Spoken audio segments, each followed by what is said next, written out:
Have we ever stopped to ask that boy that carries a knife what he wants to do when he's older? If his parents are still together and who his role models are?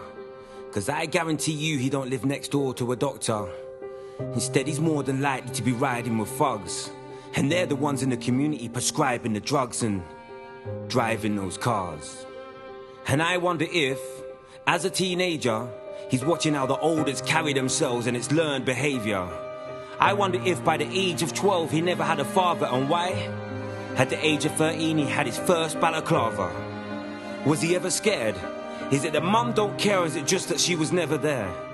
Maybe she's out trying to provide for the family, and by the time she gets back she feels tired and angry. Are the arguments at home? Is there a lack of affection?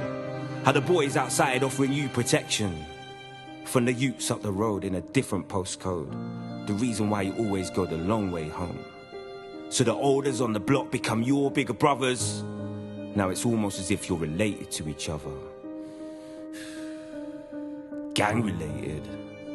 Now we got a council estate kid filled with hatred who needs to be initiated before he's fully affiliated. Is that environment just making him numb? Does he have a choice, or is it safety in numbers? Cause they're not meant to be your mentors. That's what we need grown men for. To lead by example and to nurture ambition. To teach discipline, to understand and to listen. And I apologize for generalizing, for coming across like I'm stereotyping. But we all need to know we are marginalizing a whole generation when we criminalize them. Who really wants to end up in prison or dying? And the social networks make it all look exciting. The way that gangs incite violence live online, and it's followed by an advert to make sure we're still buying. And I'm not about to blame this all on drill, but thoughts become words, and words become real. So tell me there's not a vested interest in what's manifesting, when all the kids can hear is I splashed him and I chefed him, dipped him outside of his house and then left him. For his mum to find him? Have you been to a funeral and heard a mother crying? When her son's in the ground, it sounds like she's dying.